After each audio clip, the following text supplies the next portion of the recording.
திரைப்பட இயக்குனர் கே. பாக்யராஜ் அவர்கள் எழுதின ஒரு சிறுகதை கங்கையில் நெருப்பு. இந்த சிறுகதை தான் இந்த வீடியோல கேட்க போறோம். ஸோ இந்த கதைக்குள்ள போறதுக்கு முன்னாடி, இப்போ 2 நாளைக்கு முன்னாடி திரைக்கதை மன்னன், screenplay writer, king of the screenplay அப்படிங்கிற ஒரு பட்டத்தோட ரொம்ப ரொம்ப பிரபலமா இருந்தவர் தான் கே. பாக்யராஜ் அவர்கள். ரொம்ப ரொம்ப பாப்புலர். அவருடைய திரைப்படங்கள் வந்ததுன்னா தியேட்டர்ல வந்து கூட்டம் அலமோதும். அவ்வளோ கூட்டம். அதுவும் முக்கியமா இந்த பெண்கள் மத்தியில அவ்வளோ வரவேற்பு இருக்கும். ஆனா ஒரு சின்ன ஒரு குறை கூட சொல்லுவாங்க. ஒரு படத்துல வந்து இரட்டை அர்த்த வசனங்களோ, காட்சிகளோ இருக்கு அப்படின்ற மாரி சொல்லுவாங்க. ஆனா அது எல்லாமே எதார்த்தமான வாழ்க்கையில பின்னி பிணைஞ்சிருக்கக்கூடிய ஒரு ரொமான்ஸ் விஷயமா தான் அது இருந்தது. அதனால தான் பெண்கள் கூட அத வந்து ரசிச்சு பார்த்த காலங்கள்லாம் உண்டு.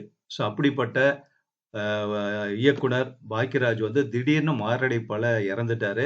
ஒரு 15 டேஸ்க்கு முன்னாடி தான் அவருடைய டைரக்டர், குருநாதர் பாரதி ராஜா அவர்கள் வந்து உடம்பு சரியில்லாம இருந்து இறந்துட்டாரு. அவருடைய கண்டோலன்ஸ் கூட பாக்யராஜ் அவங்க போயிருந்தாங்க. நம்ம எல்லாமே டிவில பார்த்தோம். ஸோ அந்த அழுத்தம் வந்து அவர் மனசுல இருந்துகிட்டே இருந்ததோ, அதுதான் ஒரு மாரடைப்பாக வந்துருச்சோ அப்படிங்கிற பேச்சு கூட இருக்கு. ஏன்னா அந்த அளவுக்கு தன்னுடைய குருநாதர் பாரதி ராஜா மேல வந்து பாக்யராஜ் அவ்வளோ மதிப்பும் மரியாதையும் வச்சிருந்தாரு. ஏன்னா அவருடைய முதல் படத்திலேயே, அதாவது பாரதி ராஜா அவருடைய முதல் படமான 16 வயதிலேயே அவரோட அசிஸ்டன்ட்டா வந்து பாக்யராஜ் வந்து சேர்ந்துட்டாரு ராஜன்ங்கிற பேர்ல. ஸோ அதுல வந்து இது எப்படி இருக்குன்னு ரஜினிகாந்த் ஒரு வசனம் பேசுவாரு. அந்த வசனம் கூட பாக்யராஜ் வந்து பாரதி ராஜாவுக்கு சொன்னதுதான் அப்படின்ற மாரி சொல்லுவாங்க. நெறைய இடத்துல அந்த கதை திருத்தம், நெறைய பங்களிப்பு அவருக்கு வந்து அந்த படத்துல இருந்திருக்கு. அந்த அளவுக்கு ஒரு முக்கியமான இடத்த பாரதி ராஜா அவர்கள் வந்து பாக்யராஜுக்கு வந்து குடுத்திருக்காங்க அப்படின்னு சொல்லுவாங்க. அந்த அளவுக்கு ரொம்ப ரொம்ப அ முக்கியமான இடத்துல இருந்திருக்காரு. அவருடைய பாரதி ராஜா அசிஸ்டன்ட்ஸ் நெறைய பேர் இருக்காங்க. மணிவண்ணன், சித்ரா லட்சுமணன் இது மாரி வந்து நெறைய பேர் இருக்காங்க. ஆனா அது எல்லாரையும் விட இவரு வந்து ரொம்ப ஃபர்ஸ்ட் பிளேஸ்ல இருந்தாருன்னு சொல்லலாம். ஸோ அந்த அளவுக்கு வந்து நல்ல பாண்டிங் வந்து பாரதி ராஜாவுக்கும், பாக்யராஜுக்கும் இருந்தது. அவரு தன்னுடைய ஒரு படமான தாவணி கனவுகள்ல கூட பாரதி ராஜாவ வந்து அவரு ஒரு சீன் டைரக்ட் பண்ணி எடுக்கிற மாதிரி கூட அவர் உள்ள கொண்டு வந்து, அந்த மரியாதை பாரதி ராஜாவுக்கு வந்து அந்த மரியாதை குடுத்திருந்தாரு. அப்புறம் அதே மாரி இவங்க 2 பேத்து காம்பினேஷன்லயுமே வந்து இளையராஜாவுடைய மியூசிக் சொல்லவே வேண்டியதில்ல. அதே மாரி பாக்யராஜ் வந்து அ டைரக்டரா வந்ததுக்கு அப்புறமும் இளையராஜா மியூசிக்ல பல படங்கள் பண்ணியிருக்காரு. அதுல குறிப்பிட்டு சொல்லணும் அப்டின்னா, முந்தானை முடிச்சு. ஸோ ரொம்ப பாப்புலரான படம். ரொம்ப அப்படியே பட்ட கெளப்புனது. தியேட்டருக்கு போனோம்னா டிக்கெட்டே கிடைக்காது. எவ்வளோ முன்னாடி போனாலும் அவ்வளோ கூட்டம் நிக்கும். ஸோ அந்த அளவுக்கு வந்து பிரபலம் அடைஞ்ச படம். அது வந்து காமெடிக்கும் சரி, அந்த படத்துல சொல்லப்பட்ட கருத்துக்கும் சரி, ரொம்ப மக்கள் ரசிச்சு அத வந்து ரொம்ப பிரபலப்படுத்துனாங்க. ஸோ அதே நேரத்துல வந்து சில கருத்து வேறுபாடுகள் வந்து இளையராஜா, பாக்யராஜுக்கு வந்து இருந்ததோ அப்படிங்கிற மாரி தோணும். ஏன்னா அந்த மாரி சந்தர்ப்பத்துல தான் ஒரு இசைய கூட தானா கத்துக்கிட்டு அவருடைய பல திரைப்படங்கள்ல வந்து பாக்யராஜ் அவர்களே மியூசிக் பண்ணாருன்னு சொல்லுவாங்க.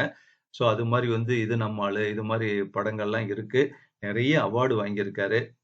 பல சாதனைகளுக்கு சொந்தக்காரர் அ பாக்யராஜ் அவர்கள். அவருடைய திடீர் மறைவு கண்டிப்பா நம்ம எல்லாருக்குமே மிகப்பெரிய அதிர்ச்சிய குடுத்ததுன்னு சொல்லலாம். அவங்க குடும்பத்துக்கு மிகப்பெரிய அதிர்ச்சி தான். அது இல்லாம அவர்களுடைய ரசிகரான நமக்கு எல்லாமே கூட மிகப்பெரிய அதிர்ச்சி. ஏன்னா ஒரு 2 நாளைக்கு முன்னாடி குஷ்பு அவர்களுடைய பொண்ணு கல்யாணத்துக்கு கூட கோவாவுக்கு வந்து திரைப்பட சம்பந்தப்பட்ட ஆட்கள் எல்லாமே போயிருந்து ரொம்ப என்ஜாய்ஃபுல்லா சந்தோஷமா இருந்துட்டு வந்தாங்க அப்படின்னாங்க. ஆனா சடன் ஒரு கார்டியாக் அரெஸ்ட் மூலமா அவருக்கு ஒரு இறப்பு ஏற்பட்டது அப்படின்னு சொல்றது வந்து கண்டிப்பா வேதனையான ஒரு விஷயம். ஸோ அவருடைய மெமரீஸ் கண்டிப்பா மனசுல நம்ம இருந்துகிட்டே இருக்கும். ஸோ இந்த ஸ்டில் பாக்யராஜனுடைய இந்த ஸ்டில் வந்து ரொம்ப ரொம்ப பாப்புலர். ஸோ அவர் வந்து கதை, திரைக்கதை, வசனம், டைரக்ஷன், பாடல்கள், இசையமைப்பு அதில அந்த திரைத்துறையில எல்லாம் பல துறைகள்ல அவர் வந்து சிறந்து விளங்கியிருந்தாரு. அதே நேரத்தில பாக்கியங்கிற பத்திரிகை நடத்தி, பத்திரிகை துறையிலயும் வந்து ரொம்ப பாப்புலரா இருந்தாரு. ஸோ அந்த வகையில வந்து அவர நாம மறக்கவே முடியாது. அவருடைய படங்களாகட்டும், பாடல்களாகட்டும், அதையெல்லாம் நம்ம மறக்க முடியாது. ஸோ நெறைய பேத்த இன்ட்ரோடியூஸ் பண்ணியிருக்காரு. ஊர்வசி, சுலக்ஷனா, இது மாரி வந்து காஜா ஷெரீஃப்ன்னு அந்த பையன் வருவான். காஜா பையன் அப்படின்னு சொல்லுவாங்க. ஸோ இது மாரி வந்து இன்னும் நெறைய பேத்த வந்து சுமதி வந்து சின்ன குழந்தையா நடிச்சுட்டு இருந்தாங்க. பேபி சுமதின்னு. அவங்க வந்து மெச்சூர் ஆனதுக்கு அப்புறம் சுவர் இல்லாத சித்திரங்கள்ங்கிற தன்னுடைய முதல் படத்திலேயே வந்து ஹீரோயினா அறிமுகப்படுத்தினது இவர்தான். சங்கிலி கருப்பன்ங்கிற நடிகர் இவர் படத்து மூலமா தான் அவ்ளோ பாப்புலர் ஆனாரு. ஸோ ஈரோடு மாவட்டத்து பக்கத்துல இருக்கக்கூடிய வெள்ளாங்கோயில் தான் அவருடைய சொந்த கிராமம். ஸோ அவருடைய இழப்பு கண்டிப்பா மறக்க முடியாத இழப்பு. ஆனா ஒரு சரித்திர சாதனையே பண்ணிட்டு போயிருக்காருன்னு சொல்லலாம். நம்ம புரட்சி தலைவர் எம்ஜிஆர் அறிவிச்சிருக்காரு. அவர் வந்து தன்னுடைய ஒரு கலை வாரிசு, கலை உலக வாரிசு அப்படின்னு அந்த பெருமை எல்லாமே அவருக்கு எப்பவும் உண்டு. இப்ப அவர் எழுதின ஒரு கதைய இப்ப அவருக்காக சமர்ப்பிக்கிறதுல நம்ம சேனல் பெருமை கொள்கிறது. கேட்கலாமா? இந்த கதை 17/1/1982 கல்கி வார இதழ்ல வெளியான ஒரு சிறுகதை. கங்கையில் நெருப்பு. கங்கா ஸ்டீல் ஃபேக்டரியின் மெயின் கேட்டை வாட்ச்மேன் ஓடி வந்து திறந்து சல்யூட் அடித்து நின்றான். ஒரு வெள்ளை நிற ஃபாரின் கார் அன்னம் போல உள்ளே நுழைந்து ஃபேக்டரியின் மேனேஜிங் டைரக்டர் அறை வாசலில் ஒரு குலுங்கி நின்றது. காரில் இருந்து கங்கா இறங்கினாள். வயது 30 வரை எடை போட முடியாத தோற்றம். முகத்திலே உணர்ச்சிகள் பிரதிபலிக்காத ஒரு இறுக்கம். கங்கா ஸ்டீல் ஃபேக்டரியின் உரிமையாளர் என்ற அந்தஸ்துக்கு பொருந்தாத சாதாரண உடை. கங்கா மூக்கு கண்ணாடியை ஒரு முறை விரல் நுனியால் சரி செய்து கொண்டாள். பார்வையில் கூர்மை இருந்தாலும் ஏதோ ஒரு சோகம் நிழலாக மறைந்திருந்தது. கங்காவின் பார்வை எதேச்சியாக ஃபேக்டரியின் வெளிவராந்தாவில் ஒரு முறை சுழன்று சைக்கிள் ஸ்டாண்டில் ஒரு கணம் பதிந்தது. அதன் காரணம் சைக்கிள் ஸ்டாண்ட் கீப்பருக்கு உடனடியாக புரிந்தது. 100க்கும் மேற்பட்ட சைக்கிள்கள் ஸ்டாண்டில் வரிசையாக நிறுத்தப்பட்டிருந்தன. ஆனால் ஒரே ஒரு சைக்கிள் மட்டும் கேண்டீனுக்கு போகும் பாதையை அடைத்தபடி வரிசை மாறி நின்றது. அடுத்த கணம் அந்த ஸ்டாண்ட் கீப்பர் ஓடோடி வந்து அந்த சைக்கிளை அலாக்காக தூக்கி 50 சைக்கிள்களை தாண்டி வரிசையில் நிறுத்திவிட்டு அந்த இடத்திலேயே கைகட்டி நின்றான். கங்கா மௌனமாக ஃபேக்டரிக்குள் நுழைந்தாள். கங்கா உரக்க கத்தி திட்டியதை யாரும் பார்த்ததில்லை. அவள் மௌனத்திற்கு ஃபேக்டரி முழுவதும் பயம் கலந்த ஒரு மரியாதை இருந்தது. கங்கா சேலை தலைப்பை இழுத்து பொருத்தியபடி மெஷின் ரூமுக்குள் நுழைந்தாள். அங்கே ஃபேக்டரியின் இதயமான V1 மெஷின் இரும்பு பாலங்களை அல்வா துண்டுகளாக வெட்டி மெல்லிய கம்பிகளை நூல் போல நூற்றுக் கொண்டிருந்தது. மெஷின் மேன் ரங்கன் கண்ட்ரோல் போர்டில் சுவிட்சுகளை அமுக்கி மெஷினுக்கு கட்டளைகளை தந்து கொண்டிருந்தான். கங்கா வந்ததை கூட ரங்கன் கவனிக்கவில்லை. கங்கா புரொடக்ஷன் சார்ட்டில் அன்றைய உற்பத்தியை கவனித்துவிட்டு மெதுவாக அந்த அறையை விட்டு நகர்ந்தாள். அன்று மாலை 6 மணிக்கு எப்போதும் போல் ஃபேக்டரி சங்கு ஊதியது. மெஷின்மேன் ரங்கன் தன் பொறுப்பை நைட் ஷிப்ட் வேலுவிடம் ஒப்படைத்துவிட்டு சைக்கிளில் காலனியில் உள்ள தன் அறைக்கு சென்று கொண்டிருந்தான். லேசாக இருட்ட ஆரம்பித்தது. சைக்கிள் டைனமோவை தட்டி விட்டு கொண்டான். வெளிச்சம் பாதையில் ஓடிக்கொண்டிருந்தது. தூரத்தில் ஃபேக்டரியின் V1 மெஷின் வேலை செய்யும் ஒளி ஒரு ரிதமாக ஒலித்துக் கொண்டிருந்தது. திடீரென டைனமோ வெளிச்சத்தில் பாதை ஓரத்தில் ஒரு உருவம் சுருண்டு கிடப்பது அவனுக்கு தெரிந்தது. ரங்கன் சைக்கிள் பிரேக் போட்டு நின்றது. பசி மயக்கமாக இருக்கலாம். அவன் சுருண்டு படுத்திருந்தான். முகத்தில் வாரக்கணக்கான தாடி, மீசை. வேட்டி சட்டை அழுக்கேறி இருந்தது. ரங்கன் அவனை தொட்டு பார்த்தான். உடம்பில் சூடு இருந்தது. ரங்கன் மனதில் பேசாமல் ஒதுங்கி போக முடியாத ஓர் இரக்கம் தலை காட்டியது. தூரத்தில் வந்து கொண்டிருந்த ஒரு ஆட்டோவை கைத்தட்டி நிறுத்தினான். தொழிலாளர் குடியிருப்பின் மத்தியில் உள்ள அன்னை மேரி ஹாஸ்பிட்டலின் வாசலில் அந்த ஆட்டோ சென்று நின்றது. ரங்கன் தெருவில் கிடந்த அந்த அனாதையை ஹாஸ்பிட்டலில் சேர்த்துவிட்டு தன் அறைக்கு திரும்பிய போது இரவு மணி 10க்கு மேல் ஆகிவிட்டது. அதற்கு மேல் அந்த பிரம்மச்சாரியால் தன் சொந்த சமையல் அத்தியாயத்தை ஆரம்பிக்க முடியாமல் அப்படியே படுத்து அசந்து தூங்கிவிட்டான். அதிகாலை 5 மணிக்கு பால்காரன் சைக்கிள் பெல் அடிக்க ரங்கன் பால் செம்போடு கதவை திறந்தான். பாலை வாங்கி ஸ்டவ் பற்ற வைத்த போது ரங்கன் காதுகள் ஏதோ ஒரு சூனியத்தை உணர்ந்தது. அது என்னவென்று ரங்கனுக்கு புரிந்தது. இரவு பகல் இடையறாது அந்த பிராந்தியம் முழுவதும் கேட்டுக்கொண்டே இருக்கும் V1 மெஷினின் ஓசை கேட்கவில்லை. ஒருவேளை கரண்ட் கட் ஆயிருக்குமோ? அப்படி இருந்தாலும் உடனடியாக 2 வினாடியில் ஜெனரேட்டர் வேலை செய்திருக்க வேண்டுமே. 5 நிமிடம், 10 நிமிடம். V1 மெஷினின் ஓசை கேட்கவே இல்லை. ரங்கன் காஃபி கூட குடிக்கவில்லை. அவன் சைக்கிள் ஏறி ஃபேக்டரியை நோக்கி பறந்து கொண்டிருந்ததில் மெஷின் மேல் ரங்கனுக்கு இருந்த அக்கறை தெரிந்தது. ரங்கனின் அக்கறையில் காரணமும் இருந்தது, நியாயமும் இருந்தது. ஜப்பானில் இருந்து வந்த அந்த V1 மெஷினை கங்கா ஃபேக்டரிக்கு தருவித்ததில் இருந்துதான் தொழிலாளர்களின் கூரை வீடுகள் டெரஸ் பில்டிங்குகளாக மாறி வருகின்றன. ரங்கன் சைக்கிள் ஸ்டாண்டு கூட போடாமல் மரத்தில் சாய்த்து விட்டு வராந்தாவில் ஓடி மெஷின் ரூமில் நுழைந்த போது நைட் ஷிப்ட் வேலு கையெல்லாம் கிரீஸும் கரியுமாக V1 மெஷினின் தலைபாகத்து சிலிண்டர் நட்டுக்களை கழற்றிக் கொண்டிருந்தான். இரும்பு கம்பிகள் மெஷினின் வாய்ப்பக்கத்தில் சிக்கல் விழுந்து சுருண்டு கிடந்தன. எப்போதும் 0 டிகிரியில் குளிர்ந்து கொண்டிருக்க வேண்டிய சிலிண்டர்கள் கொதித்து ஆவி பறந்து கொண்டிருந்தன. நைட் ஷிப்ட் வேலுவின் கவனக்குறைவு ரங்கனுக்கு புரிந்தது. அடுத்த நிமிடம் ரங்கன் ஆவேசத்தோடு வேலுவை இழுத்து பின்னால் தள்ளினான். சிலிண்டர் வால்வுகளை திறந்து விட்டான். எஸ்கலேட்டர் பெல்ட்டில் இரும்பு துண்டுகளை இறக்கினான். கண்ட்ரோல் போர்டில் எல்லா சுவிட்சுகளையும் நியூட்ரலுக்கு கொண்டு வந்தான்.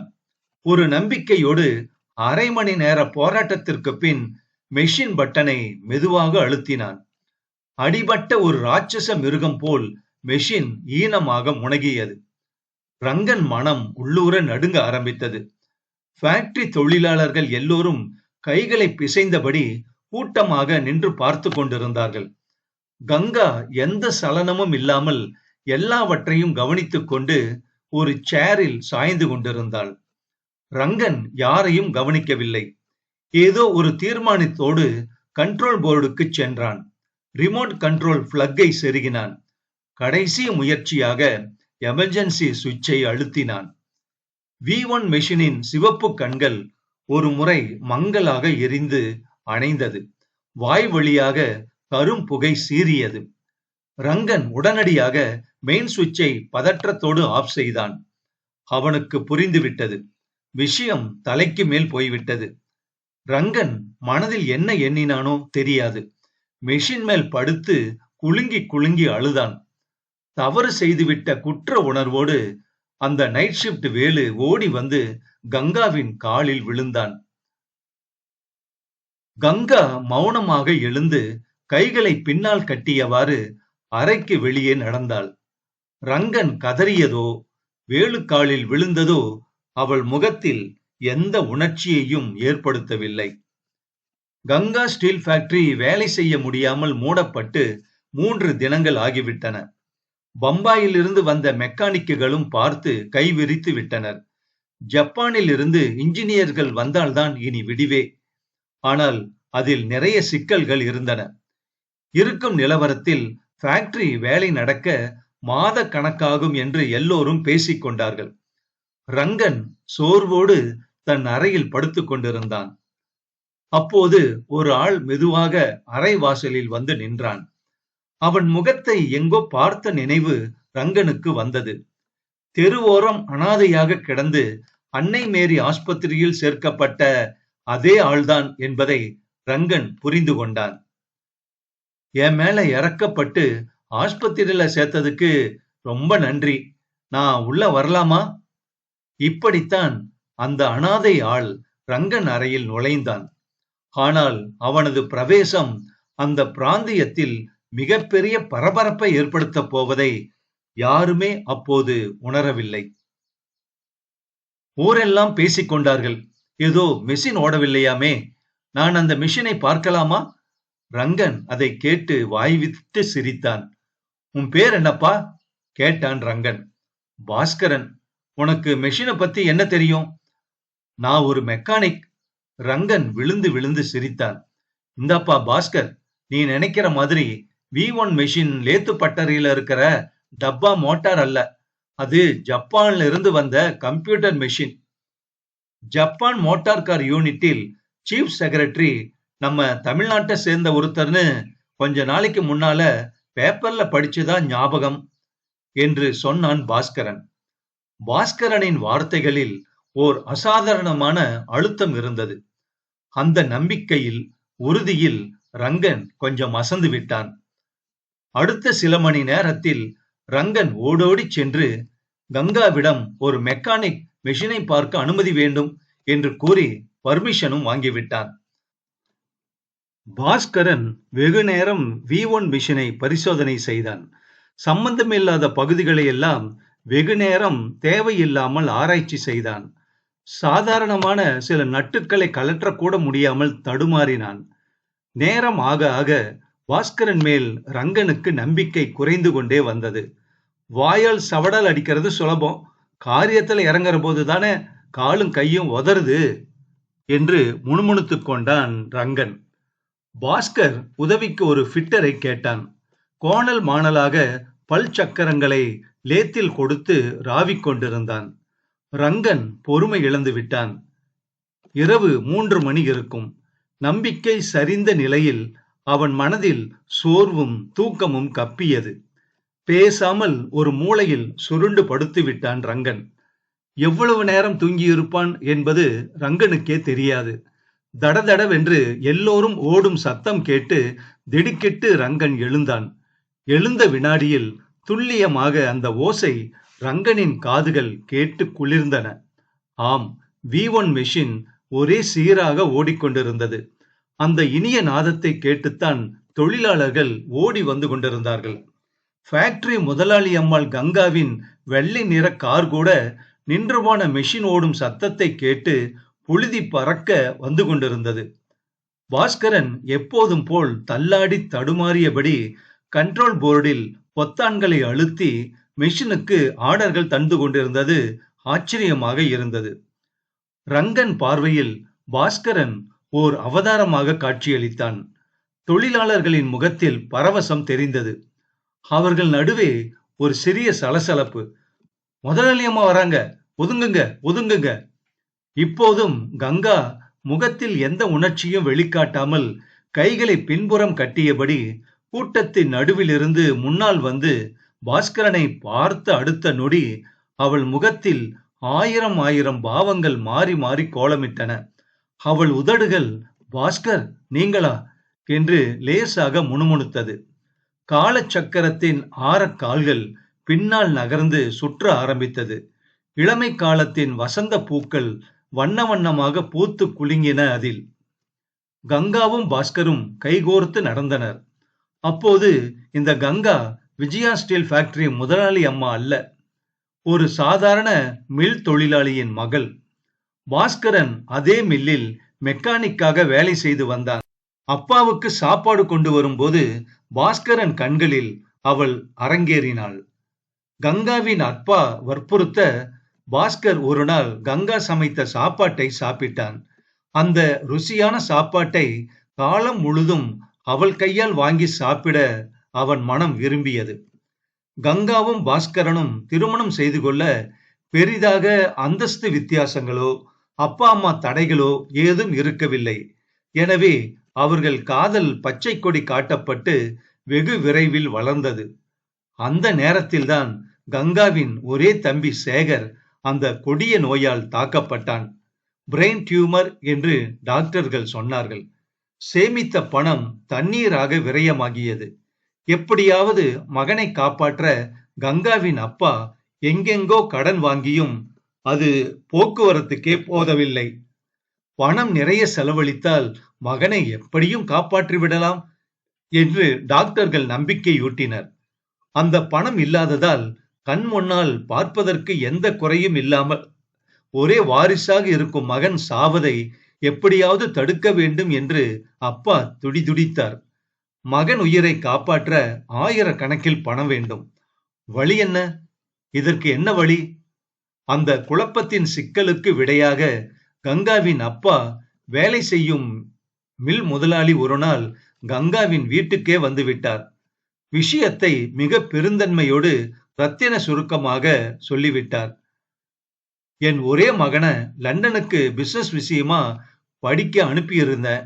ஆனா அவன் அங்க கட்டுப்பாடே இல்லாம சுதந்திரமா வாழணுங்கிற கொள்கையோட திரும்பி வந்தான். அவனுக்கு ஒரு கல்யாணத்தை பண்ணி பார்க்க எத்தனையோ முயற்சிகளை நான் எடுத்து பார்த்துட்டு அழுத்துட்டேன். அவன் இப்போ தானாகவே முன் வந்து உங்க கங்காவை பார்த்ததுக்கு அப்புறம் கங்காவை பெண் கேட்டு வர சொல்லி என்னை அனுப்பி இருக்கான்.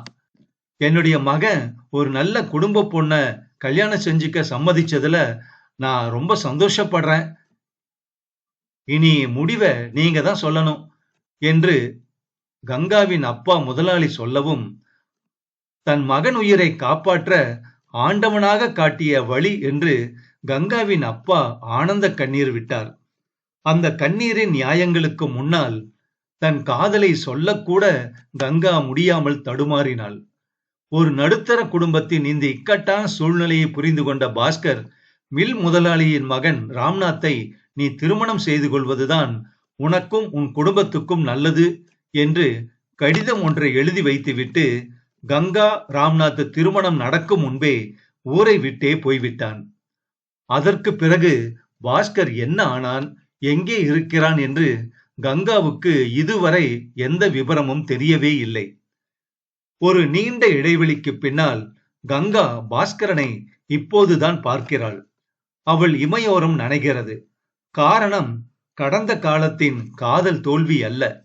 பாஸ்கரன் கண்ணியமாக விலகி இதுவரை எந்த விதத்திலும் தன் வாழ்க்கையில் குறுக்கிடாது நின்ற பெருந்தன்மைக்காக. இனிமேலும் கூட அந்த பாஸ்கரன் விரைவில் அந்த கங்காவின் பார்வையில் இருந்து தன்னை மறைத்து கொண்டு வெகு தூரம் விலகி போய்விடுவான் என்பதும் கங்காவுக்கு நன்றாகவே தெரிந்தது. ஆனால் அப்படி பாஸ்கரன் உடனே அந்த இடத்தை விட்டு போக முடியவில்லை. தொழிலாளர்களின், குறிப்பாக மெஷின்மேன் ரங்கனின் நன்றி கலந்த உபசரிப்பு பாஸ்கரை 2 நாட்கள் அதே ஊரில் தங்க வைத்து விட்டது. 3ஆம் நாள் ஃபேக்டரி முழுவதும் அலங்கரிக்கப்பட்டிருந்தது. தொழிலாளர்கள் வாழைமரம் கட்டி தோரணங்களை தொங்கவிட்டுக் கொண்டிருந்தனர். அன்று கங்காவுக்கு பிறந்த நாள். கங்காவின் மேலுள்ள அன்பால் தொழிலாளர்கள் தாங்களாகவே அவள் பிறந்த தினத்தை விமரிசையாக கொண்டாடி வந்தனர். மெஷின்மேன் ரங்கன் வீட்டில் பாஸ்கர் விடைபெற்றுக் கொண்டிருந்த போது கங்காவின் கார் வீட்டு வாசலில் வந்து நின்றது. கார் டிரைவர் இறங்கி பாஸ்கரனிடம் வந்தான். முதலாளி அம்மா உங்களை கையோடு கூட்டிட்டு வர சொன்னாங்க என்று சொன்னான். பாஸ்கரனால் உடனடியாக ஒன்றும் பதில் பேச முடியவில்லை. ரங்கன் அவனது கோணத்தில் பேசினான். இதாங்க எங்க முதலாளி அம்மாவோட பெருந்தன்மை. நம்மளை போல உள்ள தொழிலாளிகளுக்கு அவங்க காட்டுற மதிப்பு வேற யாருமே காட்ட மாட்டாங்க என்று சொன்னான்.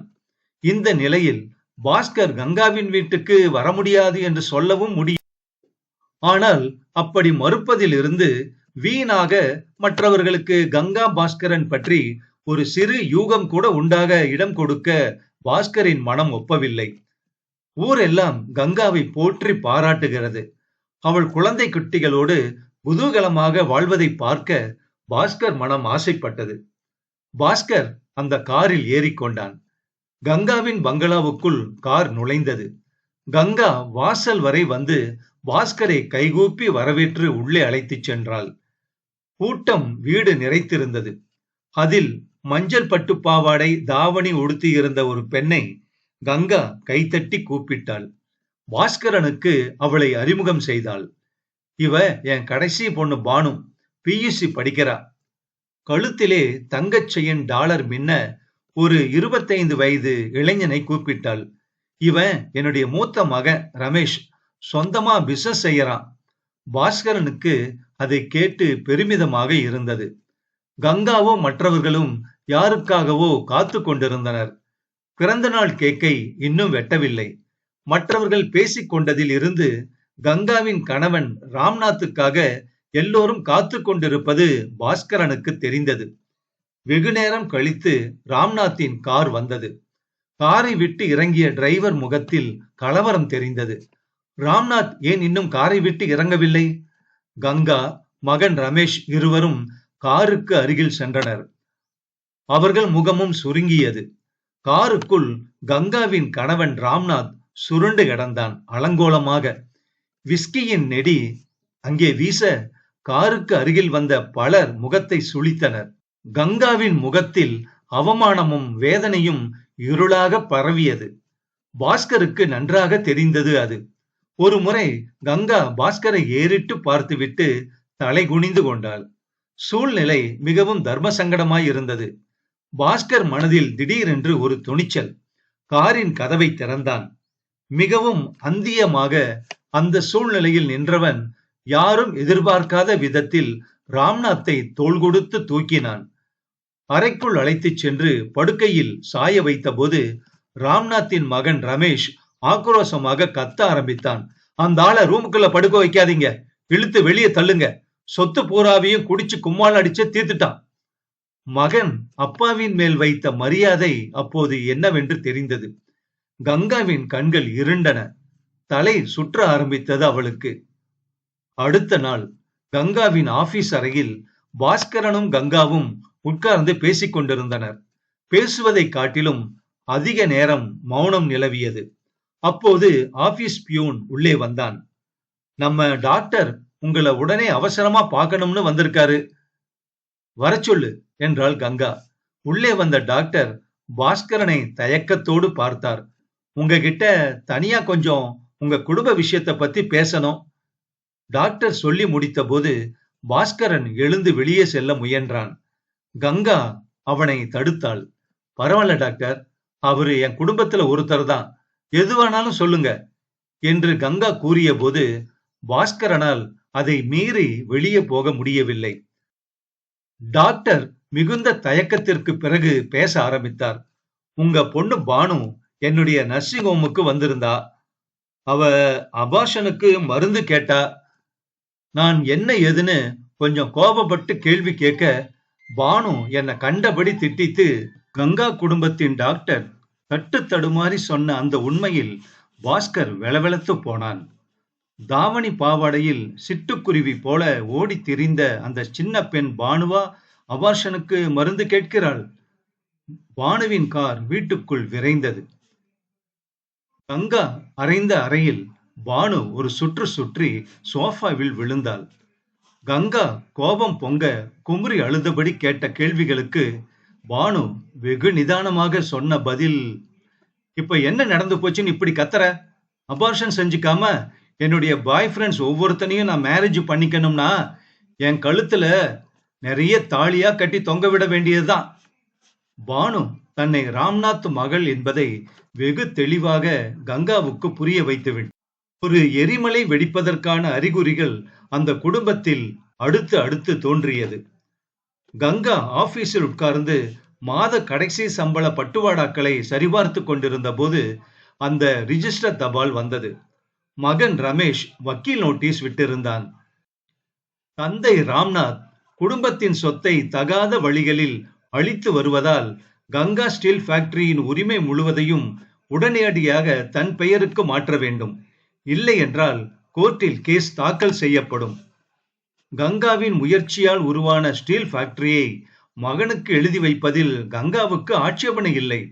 ஆனால் அப்பாவும் மகனும் உரிமை கொண்டாடி கோர்ட்டு வியாஜியங்களில் சிக்கி நிச்சயம் ஃபேக்டரியை இழுத்து மூடி ஆயிரக்கணக்கான தொழிலாளர்களை பட்டினி போட்டு விடுவார்கள் என்பது கங்காவுக்கு நன்றாக தெரிந்திருந்தது.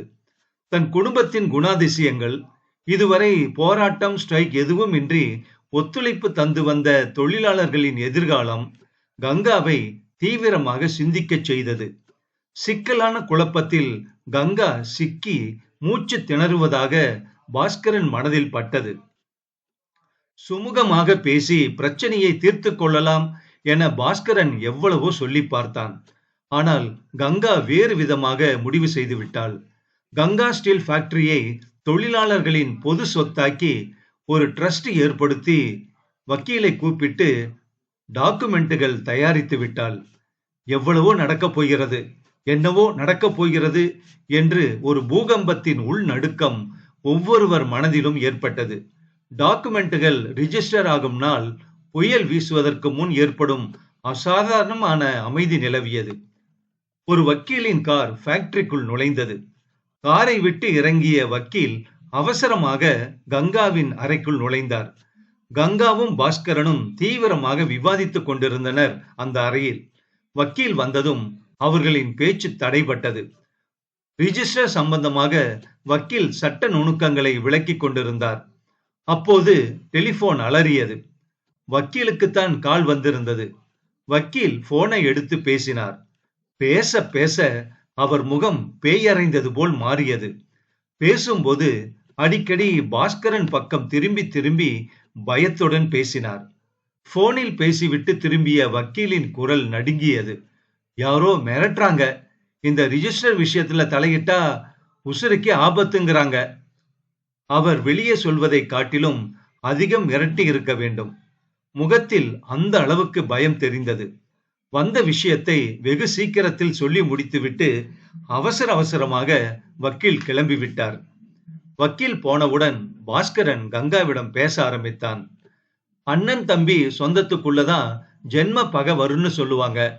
உங்க குடும்ப விவகாரத்தை கோர்ட்டுல தீர்மானிக்கிறதால பிரச்சனை பெருசாகுமே தவிர சுமூகமான முடிவு கிடைக்காது. பேசி முடிவெடுக்கிறது தான். கங்காவின் முகத்தில் தீவிரம் தெரிந்தது. பாஸ்கரன் பேச்சில் குறுக்கிட்டாள் கங்கா.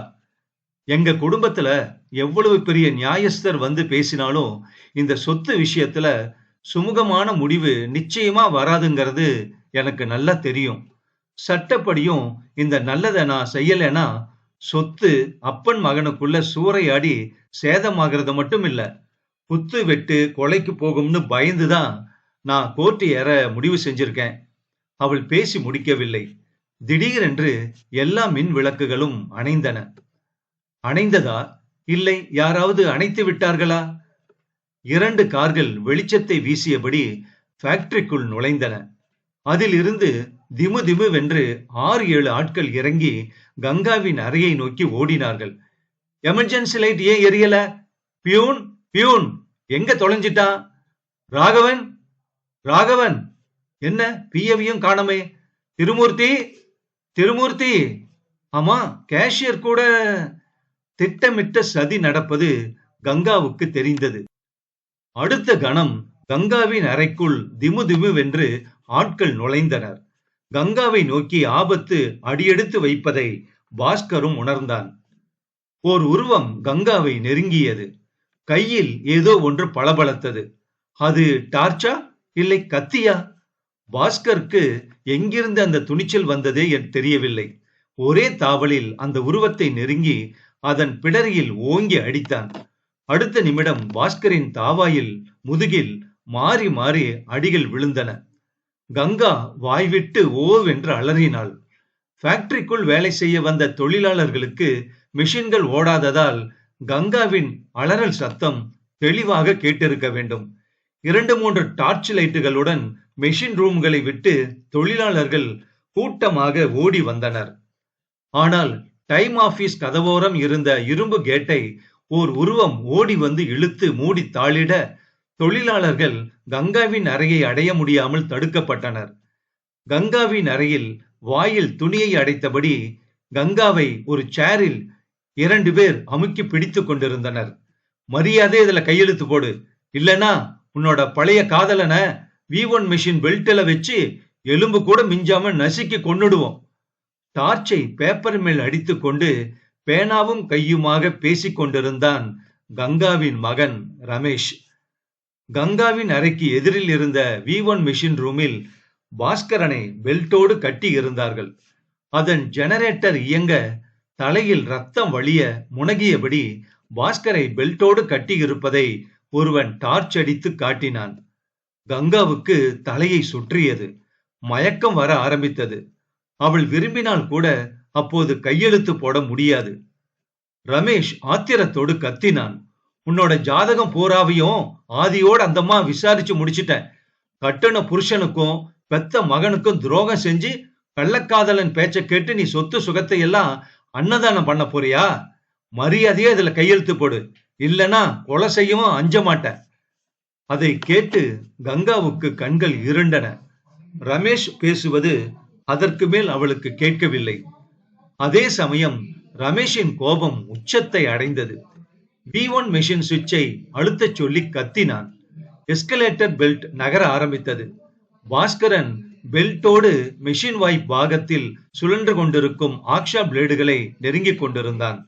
கங்கா சுத்தமாக மயக்க நிலையை நெருங்கிக் கொண்டிருந்தாள். அப்போது ஒரு பெரிய ஓசை கேட்டது. சாத்தப்பட்டிருந்த இரும்பு கேட்டை தொழிலாளர்கள் தகர்த்து விட்டனர். திமு திமுவென்று கூட்டம் கைகளில் கத்தி, கடப்பாரை, ஸ்பேனர்களோடு கங்காவின் அறையை நோக்கி ஓடியது. அணைக்கப்பட்டிருந்த மின்சார விளக்குகளின் மெயின் சுவிட்ச் போடப்பட்டது. V1 மெஷினில் அதற்கு உயிர் கொடுத்த பாஸ்கரன் பலியாக போவதை மெக்கானிக் ரங்கன் கடைசி நிமிடத்தில் உணர்ந்தான். அடுத்த வினாடி அவன் கையில் இருந்த பெரிய சுத்தியலை மேலே ஓங்க மெஷினின் இதய பாகமான கண்ட்ரோல் போர்டு தூள் தூளாகி புகை பறந்தது. அணுகுண்டு வெடித்தது போல் ஃபேக்டரி முழுதும் எதிரொலிக்க வெடியோசை கேட்டது. கங்கா ஒரு முறை தன்னை சிலிர்த்துக் கொண்டு கண் விழித்தாள். கூலிக்கு கொலை செய்ய வந்த அடியாட்கள் தொழிலாளர்களின் கூட்டத்தை பார்த்ததும் ஜன்னல் ஏறி ஓடி போயினர். அங்கே பயந்து ஓடாமல் 2 பேர் மட்டும் நின்றனர்.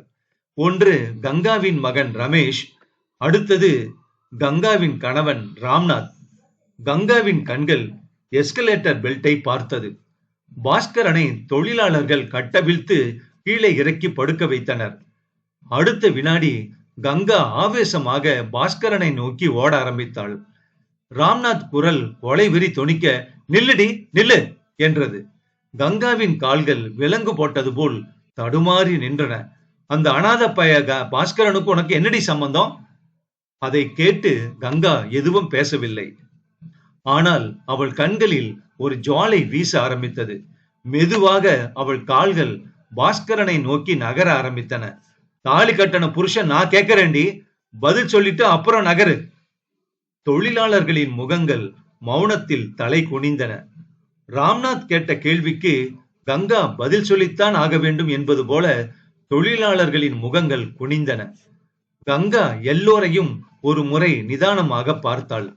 அவள் பதில் சொல்ல வேண்டிய அவசியம் அவளுக்கு புரிந்தது. தாலி கட்டின புருஷன் கேட்கிறானே, பதில் சொல்லாமல் மேலே நகர்வது எப்படி? கங்கா என்ற அந்த கங்கை நதி மெல்ல மெல்ல சூடேற பனி உருகி பாயும் அந்த குளிர்ந்த நதியில் தீயின் செம்மை படரத் தொடங்கியது. தாலி கட்டண புருஷன், சி, இவனா தாலி கட்டண புருஷன்? கேவலம், இவன் கட்டியதற்கு பெயரா தாலி? அடுத்த கணம் அந்த எரிமலை வெடித்து விட்டது. கங்கா அவளுக்கும் அவள் குடும்பத்துக்கும் கடைசி பாலமாக இருந்த தன் தாலியை சுழற்றி ராம்நாத்தின் மேல் வீசினாள். அடுத்த நொடியில் அவள் விலங்குகள் தகர்ந்தன. கூண்டுகள் திறந்து சுதந்திர சிறகுகள் விரிந்தது போல உணர்ந்தாள். பாஸ்கரனை நோக்கி ஒரு தாய்ப்பாசத்தோடு ஓடினாள் கங்கா.